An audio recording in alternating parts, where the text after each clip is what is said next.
Mesdames, Mesdemoiselles et Messieurs, bonsoir et bienvenue sur CLM TV pour votre émission hebdomadaire Angle Mort. Toujours avec mes fidèles invités, Tarek Hafid Amadawat. Bonsoir Hafid. Bonsoir.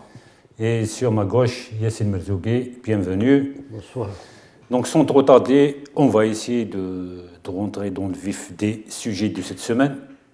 L'actualité la plus dominante, Yassine, c'est la convocation des deux chambres par le président de la République, les deux chambres du Parlement, pour lundi, pour un discours sur l'état de la nation. Un décret présidentiel a été publié à cet effet. Est-ce qu'on a des détails sur le discours du chef de l'État devant les élus du peuple? Bon, c'est une nouvelle tradition que le président tente d'instaurer, c'est-à-dire qu'à la fin de chaque année, il convoque les deux chambres du Parlement pour adresser un discours à la nation. Ça, c'est le principe qui a été retenu. Au départ, c'était prévu le 19, ça a été reporté au 25, c'est-à-dire lundi prochain.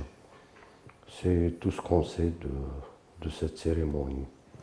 Donc, Tarek, si tu es d'accord avec moi, donc on instaure une nouvelle pratique dans nos communications officielles, c'est ça? Oui, le fait, le président, sur le plan de la Constitution, lui permet de convoquer les deux chambres du Parlement. Il ne faut pas oublier que ce sont deux pouvoirs qui cohabitent en réalité, l'exécutif et le parlementaire. Et l'exécutif, donc le président, a le droit, la Constitution lui permet de rassembler donc les élus du peuple. Au moins, ils sont tous élus en réalité, donc les élus, pour s'adresser à la nation à travers eux.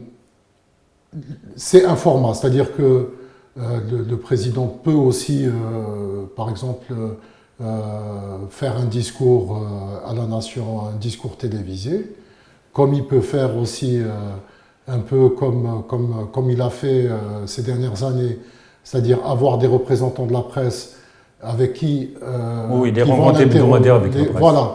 Donc là, c'est un nouveau format qui est beaucoup plus officiel, donc solennel surtout, et à travers lui, il y a sûrement des messages très importants à délivrer, soit dans le cadre d'un bilan annuel, voire même d'un bilan pluriannuel, puisque c'est la première fois qu'il va le faire, et peut-être aussi délivrer des messages sur ce qui va se produire au niveau national, ou même, voire même international, dans les semaines, voire les mois à venir.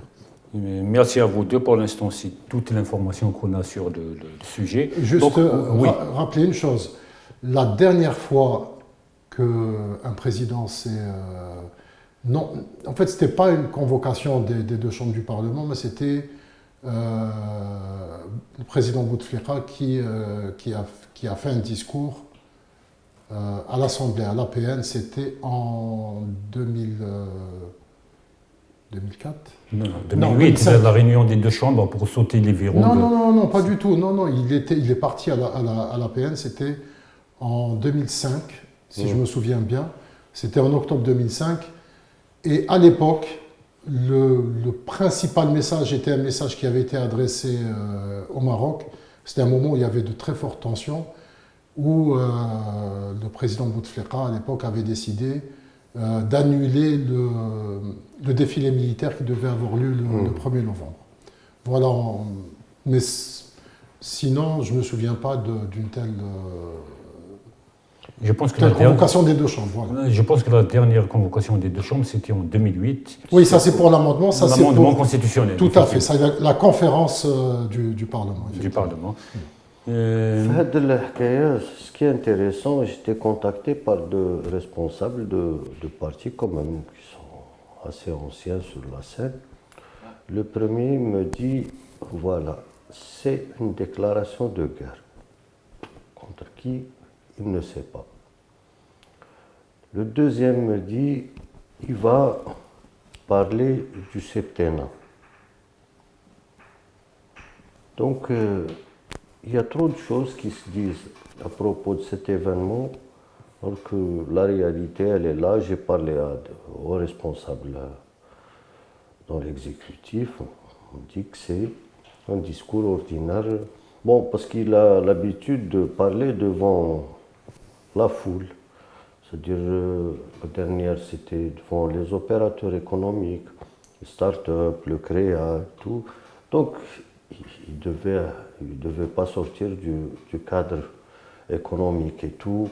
Il a rencontré la presse, les médias, bâton, il a parlé un peu de tout. Mais publiquement, Hagda, pour parler de la situation du pays, c'est une occasion, je pense, unique. Parce que je pense qu'il va aborder la question interne, les équilibres économiques, sociaux, Les projets aussi. les grands projets, enfin,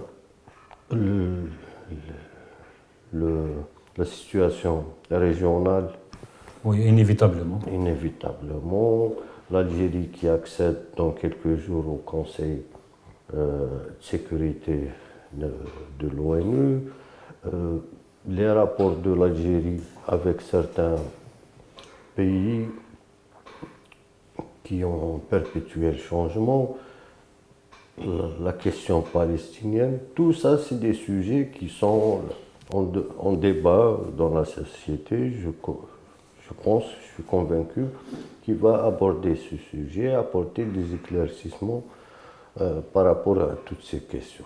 Très bien, merci à vous. Juste une petite. Oui, Tarek. Bouteflika, l'APN, c'était le octobre 2004. D'accord, très bien. Merci pour la précision. Donc, merci à vous deux. C'est toute l'information qu'on a pour le moment. Donc, lundi, c'est la semaine prochaine, c'est dans 2-3 jours. On en saura un peu plus. On va essayer d'attaquer un autre sujet important. Donc, e-bourse, Tarek, vous avez fait tout un dossier sur le sujet. Donc vous parlez de l'Emirati ADNOC qui prend 51% du capital de Surfert. Donc, Tarek, vous avez écrit dessus. Yassine Merzougui, vous avez aussi également rappelé l'historique de cette histoire de l'Algérie avec l'Emirati ADNOC. Donc, une première question. Donc, vous avez expliqué que c'était une joint venture entre Sonatrach et Orascom Construction and Industries OCI. Est-ce qu'on peut avoir un bref rappel sur cette histoire qui implique les Émiratis et qui implique aussi notre pays? Je préfère que Tarek d'abord aborde les dernières évolutions dans ce dossier. On va détailler. Très bien. Donc, à toi, Tarek, de nous expliquer c'est quoi cette histoire de Surfert. D'une façon très, très simple. À un certain moment, l'Algérie a fait appel à une famille d'hommes d'affaires qui ont eu accès à différents secteurs d'activité. Donc les Sawaris, qui sont vraiment des gens qui ont des idées, qui sont performants, etc., etc. Donc, ils ont eu accès au ciment, ils ont eu accès à la téléphonie mobile, donc avec Jay-Z, et ils ont eu accès à un domaine qui était nouveau en Algérie, c'était les engrais. Les engrais, oui. Les engrais azotés, donc c'est la transformation du gaz naturel en ammoniac et en urée. L'urée qui est un produit qui est très demandé, très forte demande mondiale vu le développement de l'agriculture dans beaucoup de pays, notamment le Brésil, l'Inde, la Chine. C'est pratiquement tous les pays du monde. Oui, mais en fait, vraiment, c'est une demande qui est très forte parce que c'est quand même assez cher, puisqu'il y a différents types d'engrais, mais bon, on va rester sur ça. Donc, il y a deux frères, donc Naguib qui a eu les télécoms à travers Jay-Z et Nassef qui a eu le ciment et l'engrais. Ma'linash. Donc, la société est créée, elle est située à Arzeu, elle s'appelle Surfert, et donc en 2014, il rentre en production. Le principe, c'est 49% pour Sonatrach et 51% pour OCI. Mais il faut bien comprendre une chose, c'est qu'à la base, OCI ne fait pas d'engrais. OCI, c'est des gens qui me connaissent, des privés égyptiens qui ont des idées, qui comprennent le potentiel algérien, vu la disponibilité du gaz naturel et vu la situation géographique de l'Algérie, et donc qui demandent aux Algériens, disent voilà, nous allons lancer donc un projet dans l'Uri. Les Algériens disent ok, le projet est financé en grande partie par des banques algériennes. Eux, qu'est-ce qu'ils font? Ils vont ramener un technologue, donc une société japonaise qui s'appelle Mitsubishi, ils montent l'affaire et ils rentrent en production, plutôt Sorfert rentre en production. Et ce qui est important, ce n'est pas simplement de produire, mais c'est aussi de commercialiser, la commercialisation qui est très importante. Eux, entre-temps, ils commencent à se lancer bien comme il faut dans les engrais, donc ils ont déjà tout un réseau de commercialisation au niveau mondial. Ce qui va se passer, c'est qu'en 2019, il y a un opérateur qui est comme la Sonatrach, donc c'est ADNOC, donc c'est les Émiratis, qui se lancent eux aussi dans les engrais. Ils comprennent l'enjeu des engrais. Donc ils se lancent dans les engrais et ils créent avec OCI une société nouvelle. Donc il y a une sorte de relation, de partenariat très fort entre les deux entités, et ils créent Fertiglobe. Donc, au début, l'entité qui était, dont siège était aux Pays-Bas, et délocalisée À Abu Dhabi. D'accord. À ce moment-là, déjà, en quelque sorte, les Émiratis sont rentrés d'une certaine façon par le biais de ce partenariat dans le capital de Sorfert. Donc c'est 49% pour la Sonatrach, 51% pour OCI. Ce qui s'est passé il y a quelques jours, le 15 décembre, c'est que OCI a cédé toutes ses parts dans Fertiglobe à ADNOC, et ADNOC a pris le contrôle d'OCI. Et en prenant le contrôle d'OCI, automatiquement, ils prennent... ADNOC, c'est la compagnie émirati C'est le géant émirati des hydrocarbures qui les aussi un fonds d'investissement. Donc, pour résumer, c'est les Émiratis qui rentrent dans le capital de Sorfert prennent par le truchement de OCI. Tout à fait. Donc c'est pour expliquer un petit peu. Ce qui s'est passé en 2019, je pense que c'est important de le dire, c'est que certaines personnes ont dit oui, mais attendez, les Émiratis sont rentrés, il faut faire attention. Ici en Algérie, il faut faire attention parce que Sorfert risque de tomber à un moment ou à un autre. Ils ont une vision à long terme. C'était clair qu'ils allaient tout prendre. Les Algériens à ce moment-là n'avaient rien fait. Le contexte, c'est ce qu'on explique un peu dans l'article, le contexte, Hirak, élection, pas élection, tension, etc. Donc la situation interne ne permet pas de se concentrer sur ces enjeux. On peut dire les choses comme ça. Merci Tarek pour toutes ces explications. Je reviens vers toi Yassine. Tu as écrit un papier très intéressant. Tu as parlé de crimes avérés. Donc tu as expliqué que Chekib Khalil, tu as expliqué ce que Chekib Khalil a tendu un piège à Ahmed Yahya, tu as expliqué le refuge américain de Sawaris. Avant tout ça, on doit... Donc, Yassine, si tu permets, je dois expliquer à nos téléspectateurs que le dossier a été publié par Ibourse le mercredi 20 décembre 2023. Donc, le mercredi passé. Donc, c'est un dossier très intéressant à lire. Donc, avant tout ça, il faut voir les pays du Golfe Persique, comment ils sont en train de prendre le contrôle de l'agroalimentaire dans le monde. Clac. Alors, tu as le Qatar, qui a la plus grande usine au monde de production du riz. Il produit 17 millions de tonnes par an avec British Petroleum. Tu as les Saoudiens qui sont en train de bâtir un empire aussi dans les fertilisants avec Total. pour produire quelque chose comme 16 millions de tonnes par an.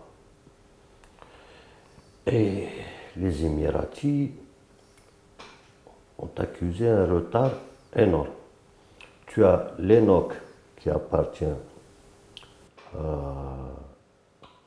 à l'Émirat de Dubaï et tu as l'ADNOC qui appartient à l'Émirat de Abu Dhabi. L'ADNOC, c'est un géant pétrolier qui a du potentiel. Alors, donc, l'ADNOC a pris au départ dans les fertilisants à travers Sameh, plutôt Nasf Sawiris. Et ils ont évolué avec le temps dans le partenariat, c'est-à-dire qu'ils sont partis vers un partenariat, ils ont fini par une acquisition. Une acquisition, pourquoi? Il y a le numéro 1 mondial de l'agroalimentaire a été absorbé par le Qatar. Numéro 2, Dreyfus, ADNOC, enfin le fonds souverain émirati a acquis déjà, depuis 2 mois pratiquement, 45%. L'Arabie Saoudite est en train de cibler les grosses boîtes de l'agroalimentaire. Quand je dis l'agroalimentaire, ce n'est pas des transformateurs, C'est des matière première. producteurs. Ils commencent par la production, par la transformation et par la commercialisation. Commercialisation. Ce qui s'est passé en 2022 en Russie, en Ukraine, c'est que la Russie et l'Ukraine qui fournissaient pratiquement 40% du blé mondial, ils ont disparu du marché. Avec l'Inde, avec la Chine. Autre facteur, c'est qu'entre le Donbass et la Russie, c'est pratiquement 40% aussi des engrais qui alimentent l'agriculture mondiale. Yassine, si j'ai bien saisi, donc la question des fertilisants, des engrais, c'est stratégique pour ces pays qui cherchent à absorber C'est des géants stratégique mondiaux. pour le monde entier. Voilà, effectivement. monde C'est ça entier. ce que je veux expliquer à nos téléspectateurs. Justement, j'ai abordé les deux thèmes pour dire Michel Abdrari. Et puis, à l'occasion de la foire de la production nationale, C'était la veille, justement. C'était la veille de la reprise, effectivement, tu l'as bien précisé le dans l'article. président a insisté avec les gens du groupe Manal. Arrêtez d'exporter le Phosphate brut. phosphate à l'état brut. Transformez-le, apportez une valeur ajoutée. Et il leur a expliqué que c'est l'arme du futur. Donc, qu'est-ce qui s'est passé? Comme a dit Tarek, ils ont eu mainmise sur la téléphonie, sur les cimenteries, ومن بعد علاش زعف بوتفليقة هذاك الوقت؟ باسكو كنلخولو ناصف quand il est venu en Algérie, quand il a acquis les cimenteries, من قبل étatique, جاء en tant qu'investisseur arabe. Mais parce qu'il y avait des dispositions, des mécanismes pour aider les investisseurs arabes ici en Algérie. Donc, aux yeux de tout le monde, c'est un opérateur égyptien qui est venu investir en Algérie. Mais lorsqu'il s'est présenté, Nassef Sawiris s'est présenté avec son passeport américain. C'est-à-dire qu'il a bénéficié des avantages octroyés aux pays arabes et aussi du parapluie américain. Donc, aussi, il l'a fait absorber par un fonds souverain, enfin, pas un fonds souverain, un fonds de pension américain où l'ancien président Bill Clinton siégeait au conseil d'administration. قالت تحركوا نتوما جماعة يحيى والآخر هذيك حاولوا يجي يديروا لكم كيما العراق. C'était ça le message. Donc, depuis le départ, il a défié tout le monde. Il a trouvé comme principal complice شكيب خليل يا أحمد ويحيى. Je dis ça ما سنيتهمش أنا حتى دخلوا للحبس باش بديت نهدر عليهم. Le sujet هذا je l'ai abordé depuis le départ. Je l'ai dénoncé à chaque occasion. Donc, جاو pourquoi d'abord leur octroyer 51%. تسير عندها سوناتراك لاباس بها هذاك الوقت كي داروا لو باكت لو باريل était pratiquement à $80. Donc, il n'y avait pas de problème de finance. En plus, pour la création de cette entreprise, ils ont mis des miettes. Le reste, 70% du financement, a été pris en charge par les banques algériennes. Effectivement. Donc, هو جا حط زوج دورو. Même le prix du gaz aussi. Voilà, le prix du gaz, là, c'était flagrant, c'était illégal ce qu'a fait Ouyahia. Non, c'est Chekib Khalil qui a piégé Ouyahia. Normalement, le prix du gaz, selon les lois algériennes, est fixé par l'ARH, l'agence de régulation des hydrocarbures. C'est elle qui doit fixer les tarifs du gaz. Cette ARH, elle est sous l'autorité de Chekib Khalil. Il ne voulait pas assumer. Chekib Yarfelha. Donc il a fait signer un décret exécutif signé par Ouyahia pour fixer les tarifs du gaz ou 4 jours avant la signature du pacte de partenariat entre Sonatrach et ناصف ساويرس. يعني كل شيء مسطر داروا له طابي روج باش يربي الملاير على ظهر لي زالجيريان. Oui, c'est ce que tu expliquais dans l'article, effectivement. Donc, et puis, au départ, on devait créer 2 entités. C'est-à-dire une entité versée dans la production de l'urée et de l'ammoniac et une société chargée de la commercialisation qui devait aller chercher des opportunités à l'étranger pour écouler cette marchandise. Et non, خلاوهم وحدهم. Donc c'est OCI, c'est-à-dire la société de Nassef Sawiris, qui commercialisait pour le groupe cette production d'urée et d'ammoniac. Voilà en gros. Yassine, une autre question par rapport à ça. Dans l'article que tu as rédigé, tu as parlé aussi de l'impact de la fusion aussi Lafarge. C'est quoi exactement? Ça, c'est dans le ciment. Oui, mais c'est la même. Non, parce que l'âge qui sera la fusion entre OCI et Lafarge concernant les cimenteries. هذاك الوقت بوتفليقة il avait rassemblé les élus locaux de tout le pays à la coupole le 5 juillet. C'était au mois d'août. Donc tellement كان زعفان على الحكاية هذه il a oublié de parler des élus locaux. ملي بدا الديسكور هو غير على الحكاية خدعتوني j'ai été trahi. Donc, à partir de là, la loi de finances complémentaire qui a instauré la règle des 49-51 et le droit de préemption.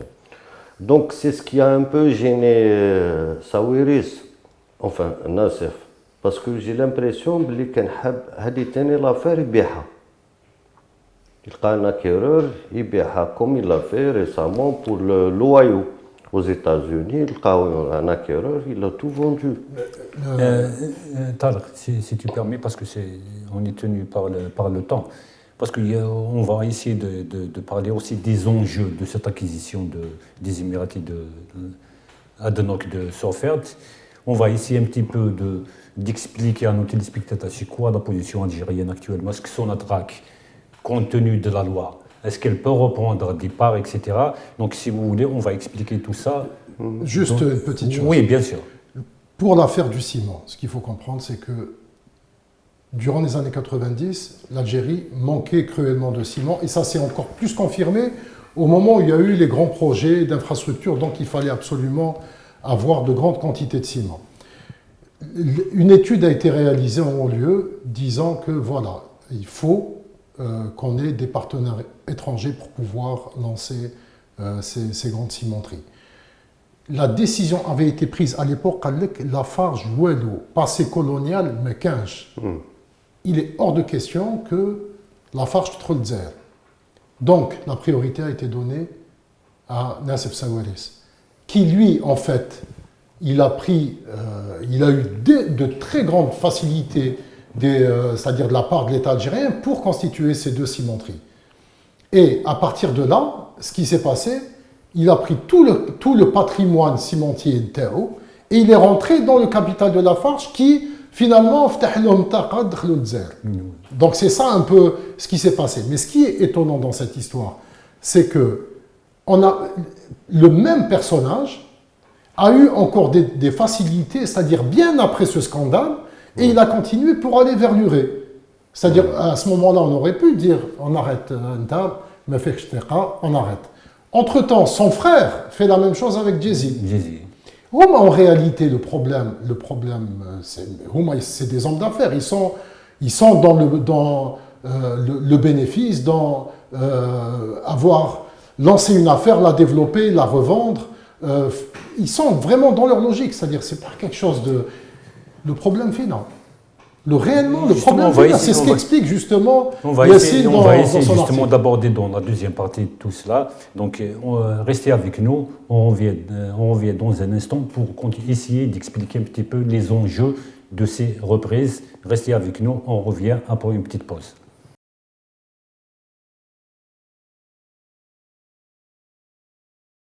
Bienvenue encore une fois à notre émission Angle Mort. On va essayer rapidement de continuer sur notre lancée sur cette affaire de Adno qui reprend le capital de Sorfert. C'est une question très importante.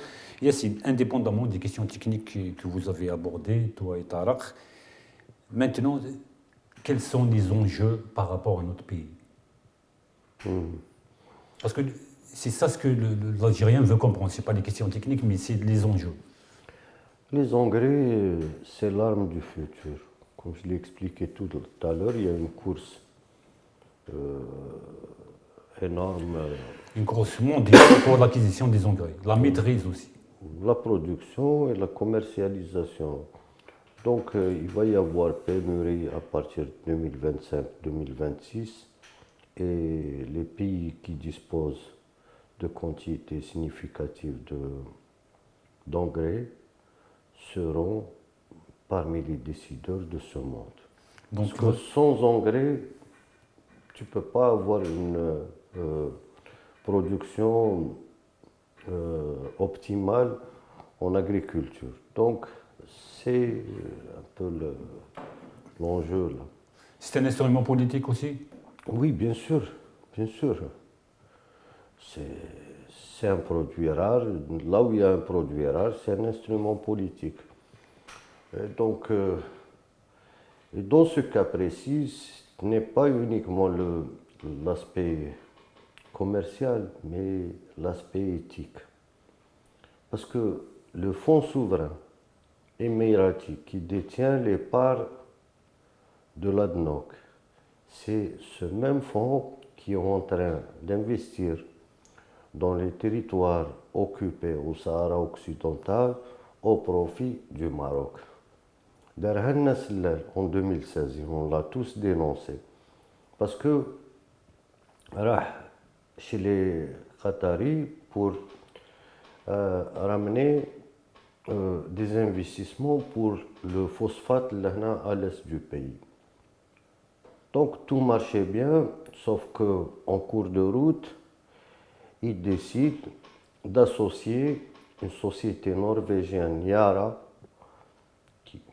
pour pour la production, la mise en valeur des gisements de phosphate à l'est du pays.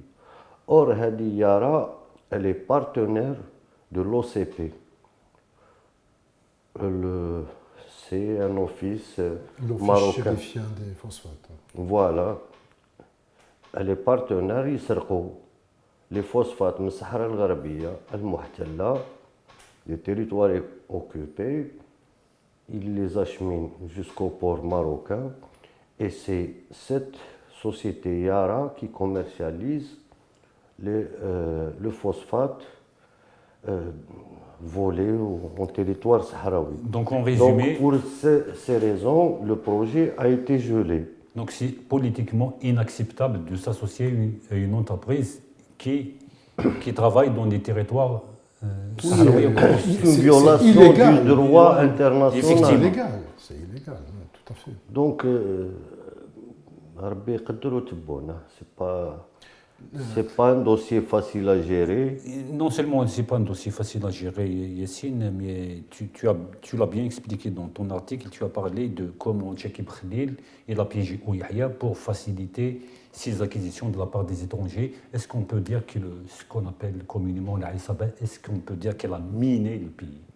Ben oui, tu prends n'importe quel dossier, tu vas te rendre compte qu'il est miné.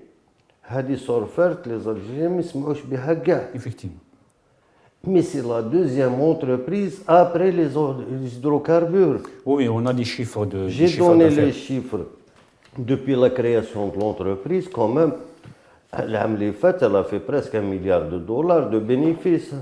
L'année faite, enfin, l'année passée, elle a fait 144 993 millions de dinars de bénéfices.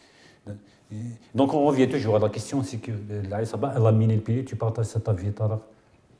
C'est évident, c'est-à-dire que tous les dossiers de l'époque posent, enfin, tous les dossiers, beaucoup de dossiers posent problème, que ce soit dans l'énergie, on l'a vu dans la téléphonie, et encore même. Mais je voudrais juste dire aborder quelques points sur qu'est-ce qu'on va faire maintenant. C'est ça. Justement, La question, c'est ça. question. C'est-à-dire, qu'est-ce qu'on va faire? La Est-ce question est que prévue. le droit de préemption existe toujours? Est-ce qu'il est possible Tarek, si pour tu cette permets, histoire? si tu permets, parce que la question est prévue, nous allons essayer de rester un petit peu avec Yassine sur des enjeux pour notre pays. Donc j'ai une question par rapport à cela. Yassine, la situation, les relations avec les Émirats sont un petit peu tendues, il y a, enfin, disons, un conflit même en sourdine. Est-ce que les Émiratis peuvent utiliser ça comme un moyen de pression? Non, jamais. Au contraire. Jamais. Pour rien faire dans tout ça. L'usine, elle n'est pas. L'usine, elle est à Arzeu. Peuvent rien faire. On peut même aller dans un arbitrage, ramener un bureau d'études neutre pour dire qu'on a été volé. هادو دراهم الشعب ماشي دراهم أي واحد سرقونا. Non, parce que Avec la la loi prévoit ça. complicité de certains hauts responsables du pays. Qui sont poursuivis. Juste dire 2-3 choses. Je reviens, j'insiste maintenant. En Algérie, il y a 2 unités de production durée. Il y a Sorfert et il y en a une autre Awa. qui a été réalisée en partenariat avec un groupe omanais. Des gens, semble-t-il, corrects, d'accord, qui eux ont investi, contrairement aux Égyptiens. Et maintenant, la question qu'il faut se poser, c'est est-ce qu'en Algérie, il y a encore la possibilité d'avoir d'autres usines durées, mais algériennes, c'est-à-dire on n'est pas obligé maintenant d'aller chercher des étrangers pour produire de l'urée et de l'ammoniac. Deuxièmement, ce qui s'est passé ces dernières années, c'est que même au sein de Sorfert, il y a eu un monopole des Égyptiens, de la partie égyptienne, pour la commercialisation.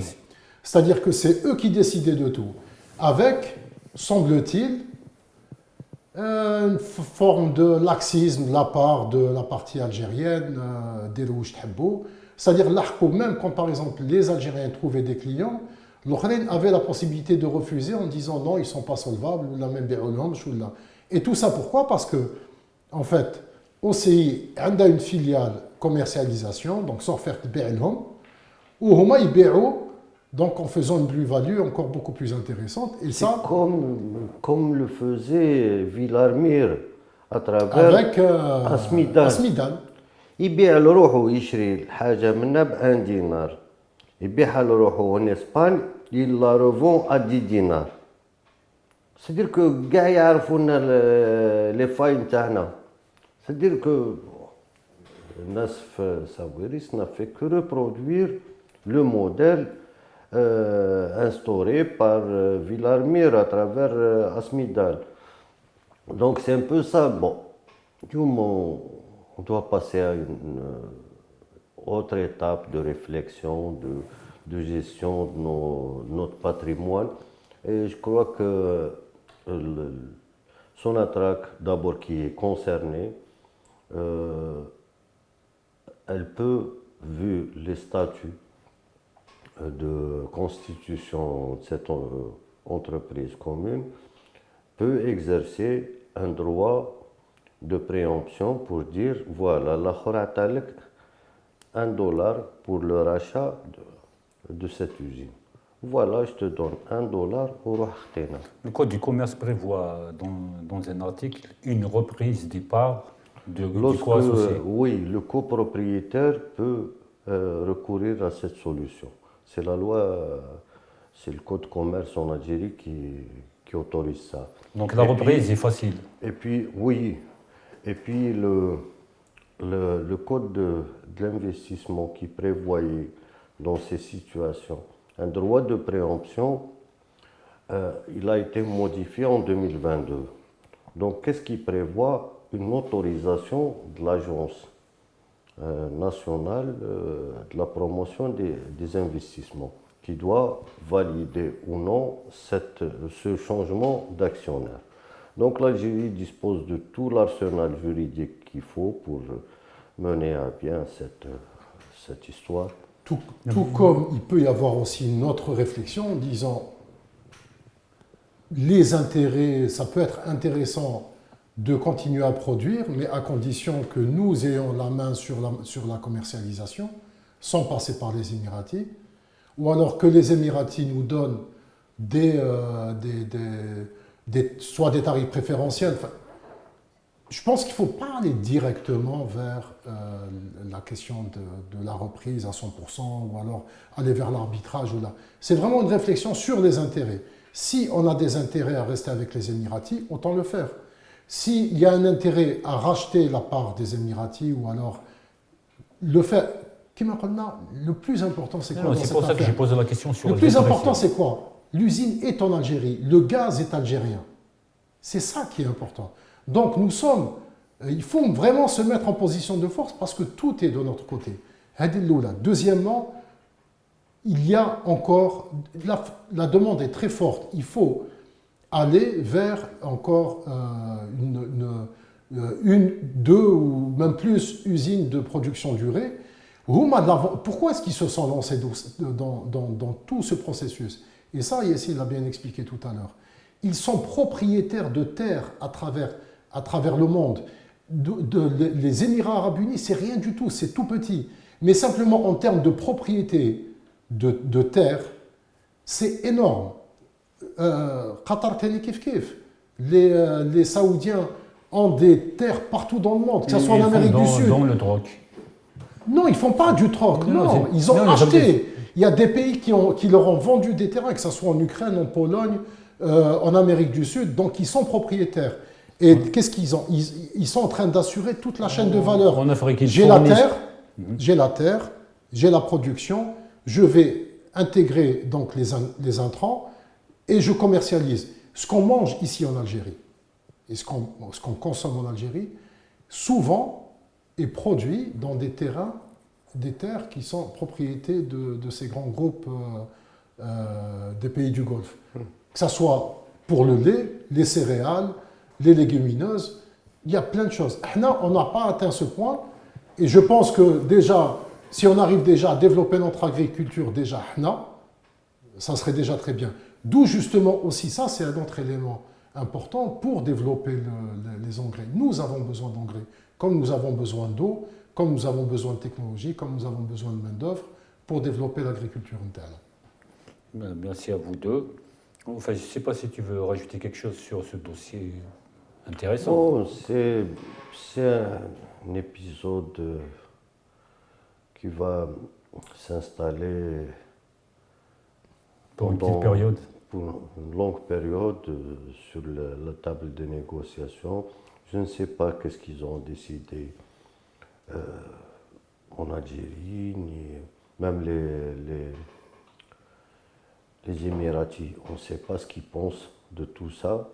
L'essentiel pour eux, c'est d'avoir une mise sur une entreprise rentable. C'est-à-dire l'entreprise, je parle d'aussi. Parce que quand c'était une grande usine en Ohio qui faisait quelque chose comme 4 millions de tonnes par an. Et c'est l'État déjà de l'Ohio est très consommateur de ces produits, donc c'était intéressant pour eux. Je ne sais pas comment va être la suite, mais il ne faut pas se laisser faire. C'est une question d'honneur.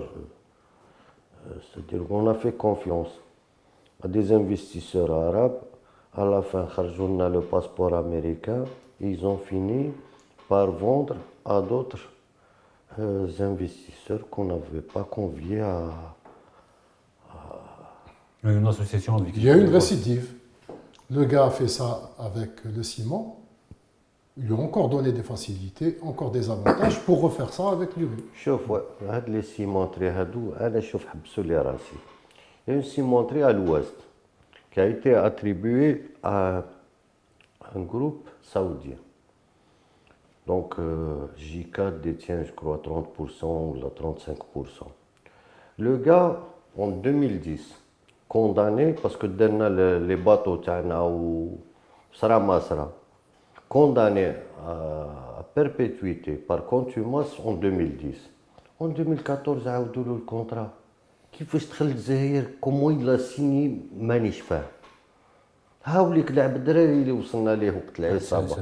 Enfin, la Bdrari, enfin, c'est des experts, ça. Hein.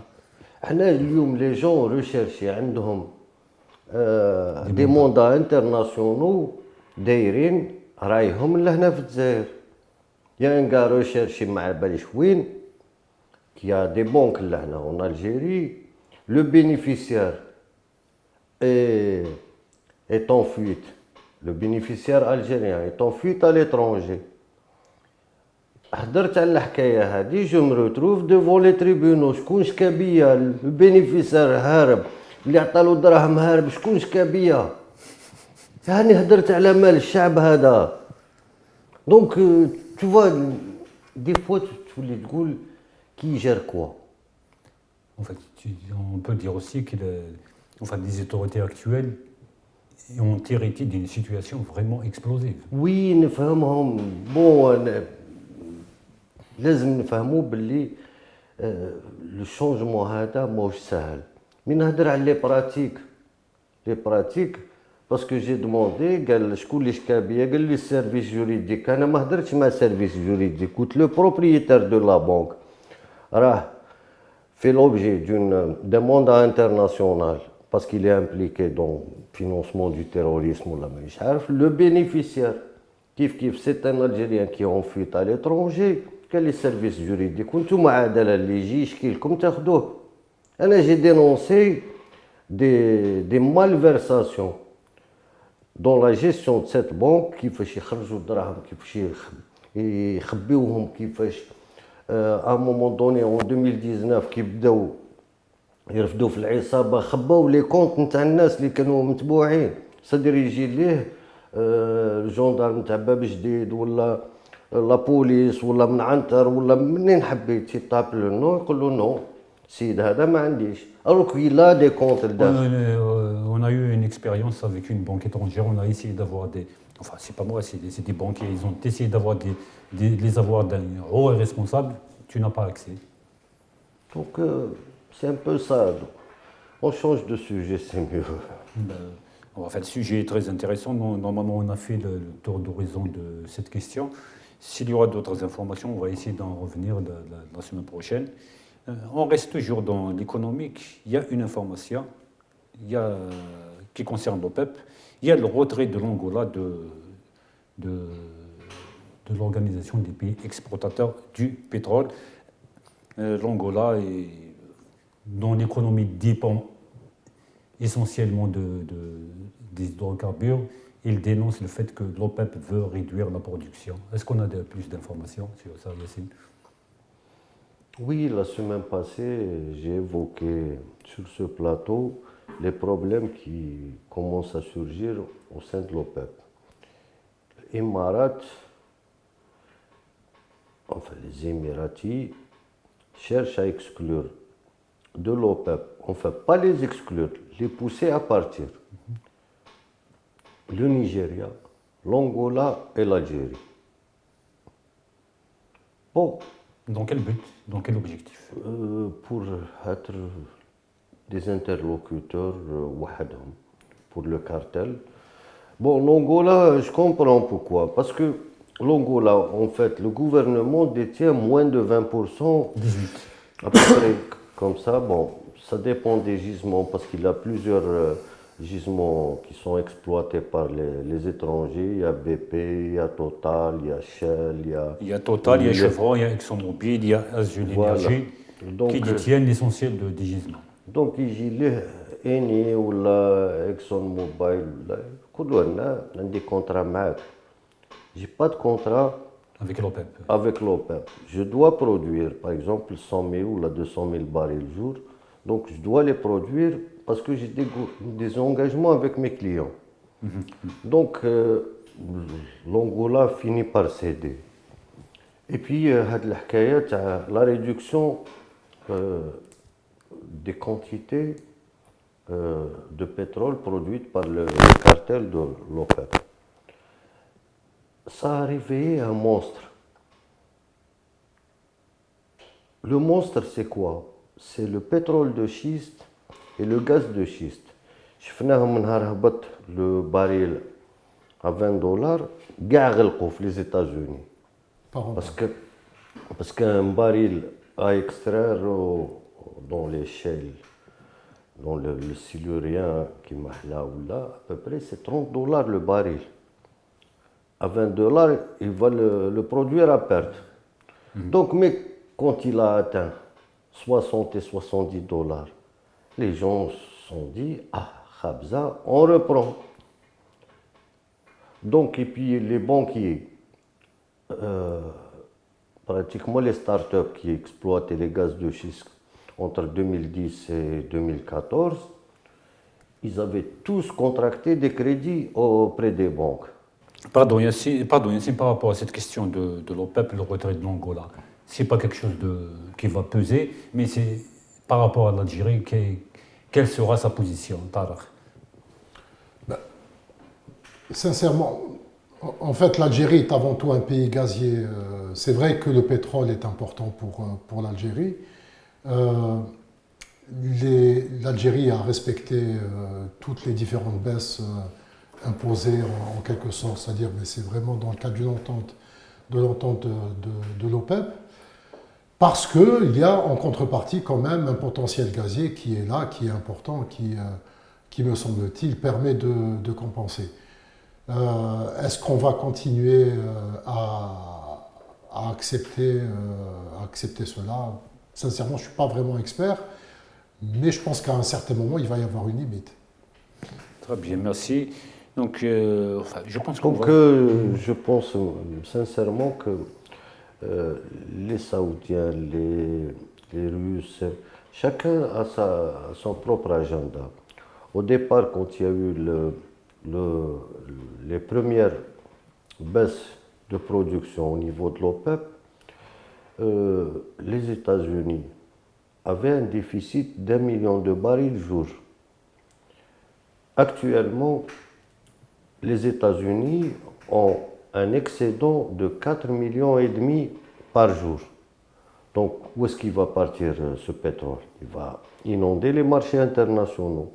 Tu as le Venezuela qui est en train d'augmenter sa production. Et puis, on ne sait pas ce que fait l'Iran. Personne ne contrôle l'Iran, mais je pense que les États-Unis sont en train de fermer l'œil sur la production iranienne.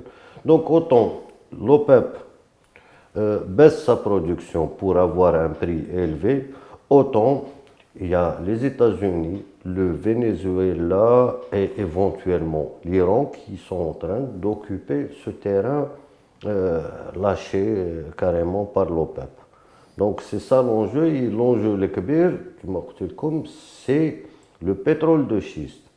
Le pétrole de schiste, quand il y a un prix élevé au-dessus de 50, les gens ne vont pas réfléchir à deux fois pour redémarrer les puits de pétrole qui étaient fermés pour des raisons de rentabilité. Très bien, merci beaucoup. On va clore ce sujet. On va aussi terminer avec une information qui concerne la Palestine. C'est un sujet très important. Donc, Yassine, on a eu, deux blessés ont été rapatriés depuis l'Égypte. Ils sont pris en charge ici en Algérie. C'est le début d'une... l'Algérie s'est engagée à recevoir 400 blessés. Pour le moment, on a eu 2. Est-ce qu'on a eu plus d'informations sur ces deux Palestiniens? Il y a une jeune femme de 23 ans qui est blessée. Elle a été... Gravement blessée. Oui. Elle a été ramenée avec son bébé. Et il y a sa sœur qui est âgée de 16 ans qui a subi des dommages importants. Donc les 2 blessés ont été ramenés à bord d'un avion présidentiel médicalisé pour essayer de les maintenir en vie. Et ils ont été pris en charge par le personnel de l'hôpital militaire de Ain Naja. Donc ça, c'est le début de l'opération de sauvetage des blessés palestiniens. Donc l'objectif pour le moment est de recevoir 400 blessés, c'est ça? Bon, ce qui était convenu, mais on ne va pas les abandonner s'il y en a plus. Oui, justement. Parce que il faut bien comprendre, le plus important, c'est que les personnes blessées puissent avoir la possibilité de quitter Gaza. Ce qui n'est pas évident pour tout le monde. Puisque c'est ça, c'est le fait qu'il y ait des opérations qui permettent aux blessés de sortir. Parce que la population, en réalité, ne veut pas quitter Gaza. C'est ça qui...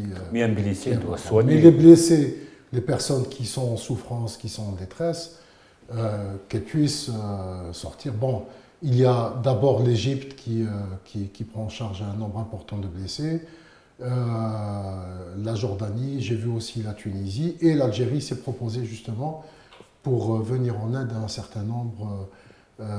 J'ai vu 400, mais l'Algérie, essentiellement des enfants, voilà. Donc l'opération est enclenchée désormais, donc on peut s'attendre qu'il y ait un nombre beaucoup plus important de blessés qui vont arriver. À condition qu'on leur permette de quitter Gaza, d'aller vers les territoires égyptiens, à partir du passage de Rafah ou l'Arish en Égypte. C'est ça le problème, réside dans ces autorisations pour quitter Gaza vers l'Égypte. C'est ce qu'on souhaite, c'est le minimum à faire pour un peuple sous colonisation. Je pense que c'est la fin de notre émission. Je vous remercie pour tous les éclairages et toutes les explications que vous avez données. Nous vous donnerons rendez-vous la semaine prochaine pour un nouveau numéro sur CLM TV. D'ici là, prenez bien soin de vous.